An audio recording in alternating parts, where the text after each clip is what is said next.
குமுளி அணகரை பாம்புப்பாறை என்ற இடத்தில் தனியார் பேருந்தும் தமிழ்நாடு கம்பத்திலிருந்து ஆட்களை ஏற்றிச் சென்ற ஜீப்பும் மோதி விபத்திற்குள்ளானது. இதில் ஜீப்பில் பயணித்த பெண் தொழிலாளர்கள் படுகாயமடைந்த நிலையில் அவர்கள் தேனி அரசு மருத்துவக் கல்லூரிக்கு அழைத்துச் செல்லப்பட்டு அனுமதிக்கப்பட்டுள்ளனர். மூணார் KL68 நியூஸ் நேயர்களுக்கு வணக்கம். கேரள மாநிலம் இடுக்கி மாவட்டத்திற்கு ஏலம் விவசாய பணிக்காக ஆயிரக்கணக்கான பெண் தோட்ட தொழிலாளர்கள் அழைத்துச் செல்லப்படுகின்றனர். இந்நிலையில் 12/11/2025 புதன்கிழமை அன்று தனியார் பேருந்து மற்றொரு பேருந்தை கடந்து செல்ல முற்பட்ட போது எதிரே வேக கட்டுப்பாடு இல்லாமல் வந்த ஜீப்பானது தனியார் பேருந்தின் மீது வேகமாக மோதியது.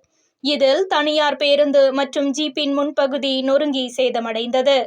இதனிடையே படுகாயமடைந்த பெண் தோட்ட தொழிலாளர்களை அப்பகுதி பொதுமக்கள் மீட்டு தேனி அரசு மருத்துவக் கல்லூரிக்கு அனுப்பி வைத்தனர்.